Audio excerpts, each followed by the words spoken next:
Bonjour et bienvenue pour ce nouveau page à page consacré à un album que je voulais vous présenter depuis longtemps.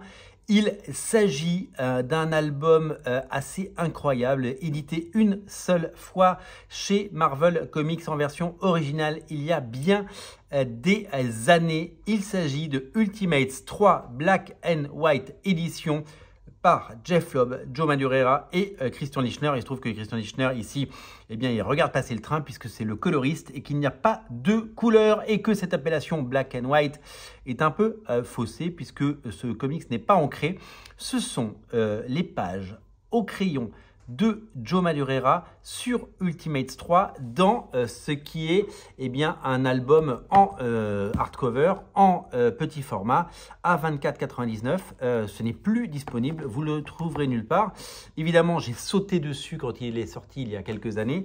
Aujourd'hui, il n'a jamais été réédité en version originale, il n'a jamais été édité en version française. On y retrouve les 5 épisodes de Joe Madureira sur Ultimate 3. Il prenait la suite à l'époque de Mark Millar et Brian Hitch qui avaient fait 26 numéros ensemble. Le troisième volume, c'est Jeph Loeb qui l'a écrit et c'est le fantastique, légendaire et talentueux Joe Madureira qui l'a illustré. C'est un morceau d'anthologie, c'est un chef-d'œuvre et cette édition fait figure de rareté et de trésor puisque c'est une édition à la fois rare et totalement exclusive puisque elle n'existe que dans ce format. Je suis très fier de l'avoir, je suis très content de l'avoir parce que je suis un énorme fan de Joe Madureira depuis sa période sur les X-Men, mais même avant ça, quand il avait fait du Excalibur et qu'il avait évidemment explosé du Deadpool. Il a fait du Deadpool, il a fait des choses absolument merveilleuses. Et quand il a quitté les X-Men, il est parti faire Battle Chasers. Il est revenu plusieurs fois dans l'univers des comics. Il a fait des épisodes des Inhumains.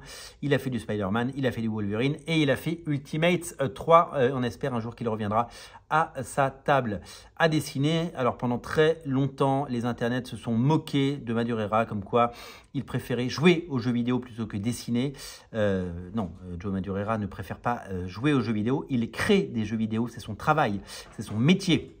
Et donc, en effet, il a fait des jeux vidéo, il a fait Darksiders, il a fait Battle Chasers. C'est un géant des jeux vidéo et il a fait un choix. Après avoir évidemment travaillé dans les comics, ce format qu'il adore, il a fait le choix d'aller vers les jeux vidéo et on peut le respecter parce qu'il y a plein d'autres dessinateurs qui n'ont pas continué dans les comics et qui sont partis faire de l'illustration, travailler dans le cinéma, travailler dans l'animation et c'est vraiment un choix de carrière. Il faut savoir que dessiner des comics, c'est fastidieux. En plus, la communauté de comics, elle est dure. Hein. Je veux dire, si vous faites un épisode en retard, vous vous faites défoncer par tout Internet. Donc, on peut comprendre que certains dessinateurs ne continuent pas dans ce monde assez toxique et totalement dénué de bon sens. Quand on regarde les commentaires sur les forums, on se dit que certains ne méritent pas le talent qui est exposé. Allez, on va regarder cette magnifique édition. Je vous l'ai dit, il y a eu 2 saisons de Ultimate par Brian Hitch et Mark Millar et l'annonce a été faite à l'époque dans Wizard de faire une édition, de faire un 3e volume par Joe Madureira et Jeph Loeb. Jeph Loeb qui fera également le 4e volume qui changera de nom en cours de route puisqu'il devait s'appeler Ultimate 4 et finalement ça s'appellera Ultimatum avec David Finch. Et donc ces épisodes sont sortis évidemment en couleur, avec des couleurs assez bizarres parce que Christian Lichtner c'est un très bon coloriste. Il a colorié par-dessus les crayonnés, c'était pas ancré à l'époque de Madureira et à l'époque le rendu notamment sur le premier épisode n'était pas totalement oufissime. Et ne rendait pas justice au dessin de Madureira et c'était une erreur d'impression et c'était pas une erreur de coloriste de Marvel qui n'avait absolument pas assuré. On y retrouve les personnages qu'on a aimés dans les 2 premières saisons des Ultimates et on y retrouve évidemment le talent et le génie de Joe Madureira qui magnifie tout ça et qui fait apparaître plein d'autres personnages, notamment Black Panther, Venom, etc. Et on y découvre des pages d'une singularité incroyable et d'une beauté et d'une efficacité absolument totale, comme le prouve ce volume et ces quelques pages que je vous montre à l'écran. Après avoir fait 2 volumes qui ont révolutionné le monde des Avengers, Jeph Loeb et Madureira on fait un 3e volume des Ultimates qui a lui totalement révolutionné les comics. C'était de toute beauté et c'était tout simplement incroyable de voir cette maîtrise et ce niveau de dessin. On ne mesure pas la chance qu'on a eu d'avoir un dessinateur comme Joe Madureira sur les Ultimates 3 avec regardez, Pietro, Quicksilver et la sorcière rouge, hein, Wanda, et une agression avec cette balle perdue et Wanda qui se prend une sorte de balle perdue et qui périt. Bien entendu dans les bras de son frère. C'était poignant, c'était magnifique, c'était très beau et c'était tout simplement magnifique. Voilà pour ce premier épisode. Le 2e épisode avec cette couverture tout en dessin, voilà, superbe et magnifique avec l'apparition de Spider-Man. Alors sachez que Spider-Man, c'est un personnage très important pour Joe Madureira parce que quand il a quitté les X-Men, il a demandé à Marvel de faire sa propre série sur Spider-Man, de faire un nouveau numéro 1 comme Todd McFarlane à l'époque, et il voulait, d'après ce que j'ai lu, faire un Spider-Man avec un seul bras, qui aurait eu un bras coupé. Mais à l'époque, Marvel a refusé, et Madureira, il est parti, il a claqué la porte, il est parti chez Jim Lee, il est parti chez Wildstorm, et il a créé Battle Chasers. C'est une saga qui prend de l'ampleur. Regardez l'élégance du trait, regardez la finesse, regardez le travail. Joe Madureira, et c'est une légende du dessin. Voilà, il est revenu plusieurs fois chez Marvel ces 20 dernières années pour nous proposer le meilleur, parce qu'il n'est pas revenu pour faire de la figuration, il est revenu pour nous faire rêver avec ce scénario d'un des meilleurs scénaristes de l'histoire.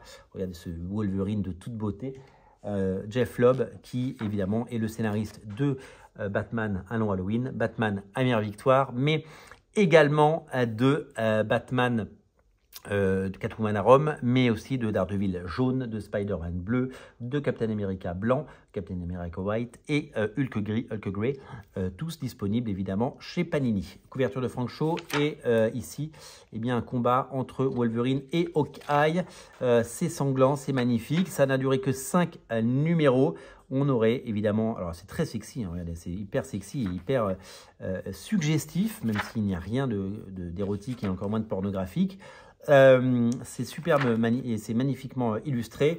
Madureira se fait plaisir comme vous pouvez le voir sur ses dessins avec son style vif, incisif, maîtrisé. Et oui, on aurait aimé que Madureira reste dans le monde des comics et que plutôt que produire peut-être 20 épisodes depuis 20 ans, nous propose des séries régulières ou des saisons. Et on espère qu'un jour Marvel aura la bonne idée de le faire revenir sur une série prestigieuse comme ils ont fait revenir Greg Capullo sur la série Wolverine Revenge. On espère qu'un jour il reviendra sur les X-Men pour nous proposer quelque chose d'aussi impactant.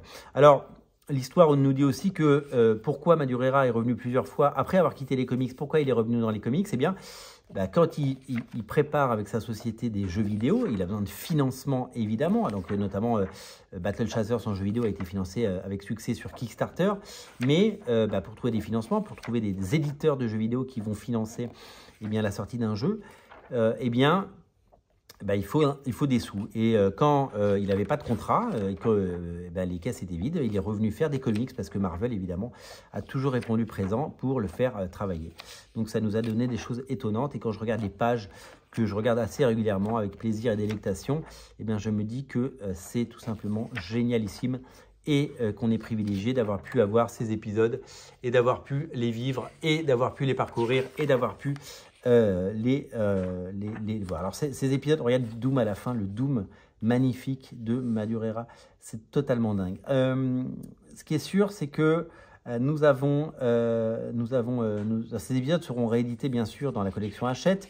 J'espère que Panini aura la bonne idée de les rééditer également. Regardez ce Thor, mais de toute beauté, Valkyrie, magnifique. Ah oui, alors ça, c'est des pages qui se déploient. Voilà, c'est des pages qui se déploient. Voilà, donc je déploie ce que je peux parce que le cadre n'est pas assez grand, mais c'est de toute beauté. Et j'espère qu'un jour, nous aurons évidemment le plaisir d'avoir ces épisodes, donc en couleur bien sûr, réédités dans un bel album parce que ça le mérite. Et que si vous avez aimé les Ultimates 1 et 2, il n'y a pas de raison que vous n'aimiez pas ces Ultimates 3 qui, à l'époque, ont fait couler beaucoup d'encre, mais qui restent un grand moment de l'histoire des comics et qui sont précieux. Je suis tellement content d'avoir cette édition, je suis tellement content d'avoir ce beau livre, je suis tellement content de le partager avec vous. Ça fait partie des trésors de ma collection parce que j'aurais pu passer à côté. Aujourd'hui, si vous essayez de le chercher sur les marketplaces, vous aurez bien du mal à le trouver ou alors à des prix totalement fous. En tout cas, moi, je le garde précieusement et je le chéris tellement il est beau et tellement j'ai l'impression d'avoir de la chance. C'est une sorte de artiste édition des Ultimates 3 de Jeff Loeb et de Joe Madureira et c'est une merveille absolue. Merci d'avoir suivi cette émission. Je vous invite évidemment à découvrir, si vous le souhaitez, eh bien, l'intégralité du contenu de Radio Comics. Et pour ne rater aucune émission, une seule chose à faire, c'est vous abonner. Je vous dis à très bientôt. Salut.